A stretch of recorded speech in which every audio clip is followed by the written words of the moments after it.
Bienvenue dans cette nouvelle édition du QG News, aussi les titres de l'actualité.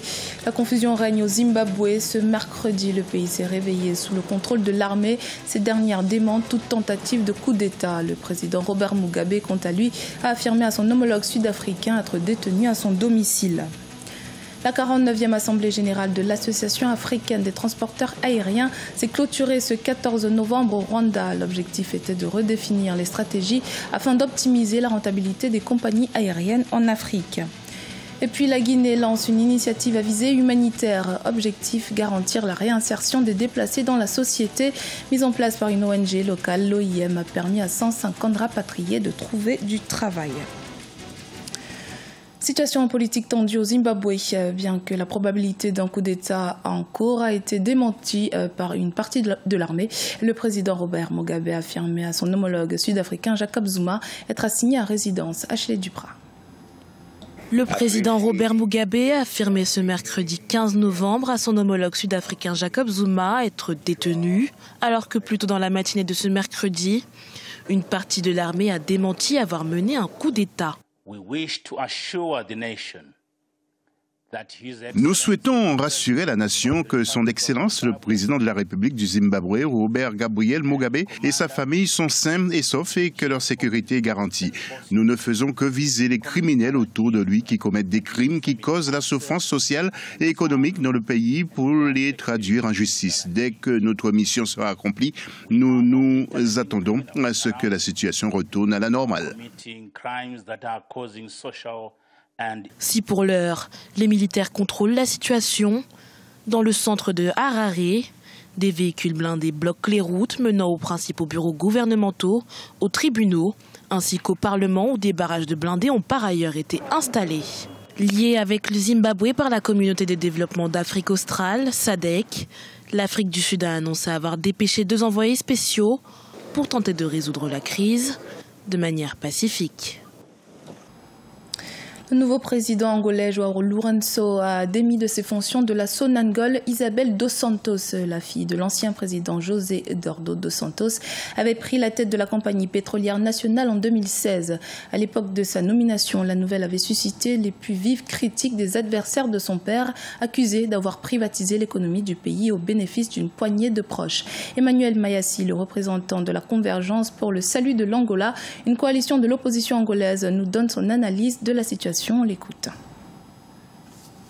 Depuis que le nouveau président est arrivé au pouvoir, toute la société ne demandait que ça. Moi, je suis en train d'appeler ça le processus de normalisation de la République d'Angola. C'est la normalisation de la République d'Angola. Ce n'est pas vraiment encore des réformes, parce qu'on entend plus que ça. Mais c'est déjà un processus de normalisation de la République d'Angola, parce qu'un pays normal, ça fonctionne avec la concurrence. Nous, on avait des monopoles presque partout. Madame Isabel dos Santos et ses frères et sœurs, ils avaient presque des monopoles partout. Le pays était bloqué. On n'avait que 2 opérateurs téléphoniques. La communication coûtait cher parce que madame, il a fallu qu'elle gagne beaucoup d'argent. Son frère, il gérait la société qui contrôle la qualité des aliments importés qui rentrent en Angola. Personne d'autre ne pouvait entrer dans ce marché-là et il n'arrivait pas à s'en sortir. Donc il y avait tout un tas de situations dans le pays qui étaient bloquées. Pourquoi ? Parce qu'il fallait que la famille présidentielle du président dos Santos vive mieux, gagne de plus en plus d'argent. Si elle continue à la tête de cette compagnie-là, le président de la République n'allait pas pouvoir implémenter son programme qu'il a présenté aux électeurs. Le Rwanda a accueilli du 12 au 14 novembre la 49e Assemblée générale de l'Association africaine des compagnies aériennes. Au menu des discussions, repenser les stratégies pour le développement général du transport aérien en Afrique, un secteur qui fait face à de nombreux défis, notamment les pertes financières considérables. Reportage de notre correspondant Fraterne Dakiaisenga. Kigali accueille depuis le 12 novembre 2017 la 49e Assemblée générale de l'Association africaine des compagnies aériennes. Durant 3 jours, plus de 450 experts en matière d'aviation provenant de 52 pays d'Afrique et du monde entier vont discuter de la façon dont les compagnies aériennes africaines peuvent profiter du marché continental pour accompagner l'intégration africaine.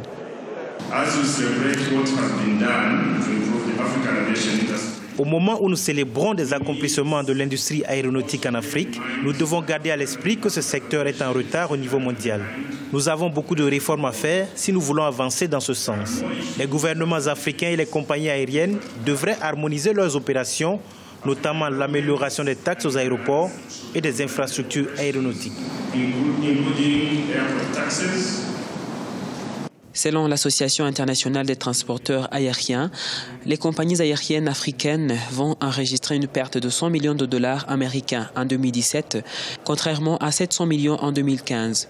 Et tout ça en dépit de l'augmentation de 7,5% du nombre de passagers en Afrique. Il y a beaucoup de choses interdépendantes pour nos compagnies aériennes pour qu'elles soient profitables. La première de toutes, c'est le bon leadership. Beaucoup de compagnies aériennes en Afrique ont tendance à se concentrer sur le côté technique et ignorer que tout dépend de la bonne gouvernance.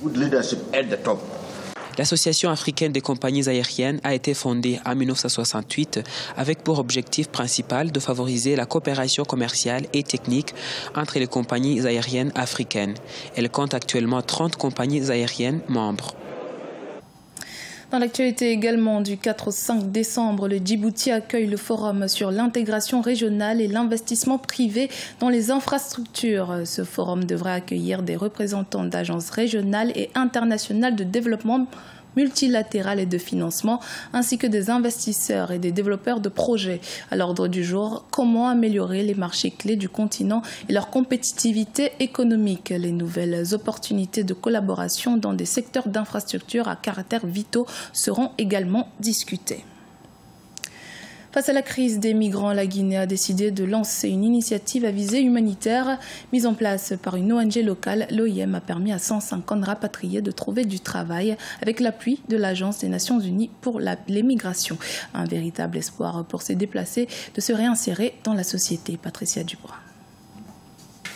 Pour Yamosa Kamara et Mamadou Toulel, c'est le début d'une nouvelle vie qu'ils n'avaient alors jamais envisagée, l'élevage et la vente de volailles. Tous les deux ont essayé de rejoindre l'Europe, mais ne sont jamais arrivés à leur destination finale. De retour en Guinée, ils bénéficient à présent d'un programme de réinsertion professionnelle pour les anciens migrants de retour en Guinée. Lorsque je suis parti en Algérie, j'ai perdu ma mère, j'ai perdu mon père. Je suis parti avec 2 amis et tous sont rentrés. Et on m'a trahi de voix. On m'a trahi. Moi, comme moi, je n'ai pas d'argent, je me suis retourné. Mais grâce à Dieu, j'ai eu cette projet-là ferme. Alors, moi aussi, je vais prendre cette projet-là dans mes 2 mains pour que le lendemain, je serai l'homme dans ma vie. On m'a appelé un beau matin, j'étais sur mon lit. On m'a appelé et je vois le numéro de l'OIM qui s'affiche sur mon téléphone en me disant « Monsieur Barry Mamadou Toulel, c'est vous les migrants retournés du Niger. On vous donne une ferme. Si vous pouvez travailler là-dessus. » Oh, là, j'étais ébahi, j'étais très content parce que j'étais surpris. Je ne savais même pas qu'il y avait une activité en place pour me soutenir. Je suis revenu, c'était un désespoir total. Selon une enquête réalisée au sein de la CEDEAO, 84% des flux migratoires en Afrique de l'Ouest ont pour destination un autre pays de la sous-région. Un chiffre 7 fois plus élevé que celui des mouvements vers les autres régions du globe. La Guinée continue d'accueillir de nombreux ressortissants de l'espace CEDEAO, des déplacés en provenance des pays voisins, souvent au centre de conflits. Ainsi, depuis le mois de janvier 2017, près de 2700 migrants sont retournés en Guinée avec le soutien de l'OIM. Il y a à peu près 2 à 3 000 poulaillers qui se sont poussés. Donc je pense que c'est déjà une bonne chose pour voir quand même que les jeunes là se sont engagés pour essayer de monter ce projet et de réaliser ça. Aujourd'hui, les résultats sont là, visibles.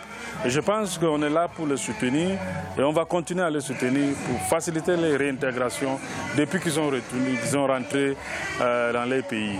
C'est important parce que non seulement ça les stabilise en quelque sorte, mais aussi ça décourage cette mentalité d'immigration irrégulière qui devient de plus en plus fréquente de nos jours ici en Guinée. Grâce au programme de retour volontaire, certains migrants ont pu se réinsérer dans la société guinéenne à travers la création d'une entreprise ou d'une formation professionnelle. Avec l'appui de l'Agence des Nations Unies pour les migrations, l'Organisation internationale pour les migrations a permis en effet à 150 rapatriés de trouver du travail depuis sa mise en place en Guinée.